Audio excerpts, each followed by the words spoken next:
Les îles Kerguelen, tout au sud de l'océan Indien, abritent des colonies de manchots, d'otaries et d'éléphants de mer.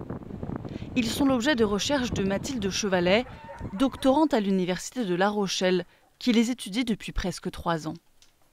Donc c'est des animaux qui vont chasser dans l'océan, ça veut dire qu'on ne peut pas les observer directement.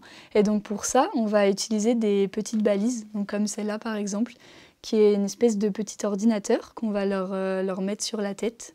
Donc par exemple, moi je vais pouvoir savoir si mon prédateur il attrape une proie qui est toute seule, ou une proie qui est en banc, une proie qui est plutôt immobile, ou une proie qui va essayer de s'enfuir.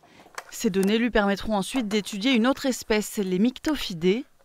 Présents dans les profondeurs de tous les océans, ces petits poissons sont le maillon central des chaînes alimentaires marines. On imagine qu'avec l'augmentation des températures de l'eau, on va avoir des changements de distribution de ces poissons. Nous, on a envie de comprendre un peu comment ce changement climatique va impacter ces poissons et ensuite comment ça va se répercuter sur l'ensemble de l'écosystème. Pour sa thèse, Mathilde Chevalet vient de recevoir le prix Jeune Talent lauréat l'UNESCO pour les femmes et la science. Parmi 800 candidatures, 35 ont été récompensées par une bourse de 15 000 €. Ça peut servir à acheter du matériel comme un ordinateur. Ça peut aussi servir pour visiter des laboratoires, pour mener un peu des collaborations. Ça, c'est important de collaborer quand on fait de la recherche.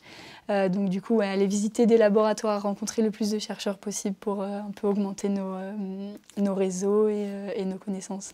Elle soutiendra sa thèse le 21 octobre et compte bien continuer la recherche une fois son diplôme en poche.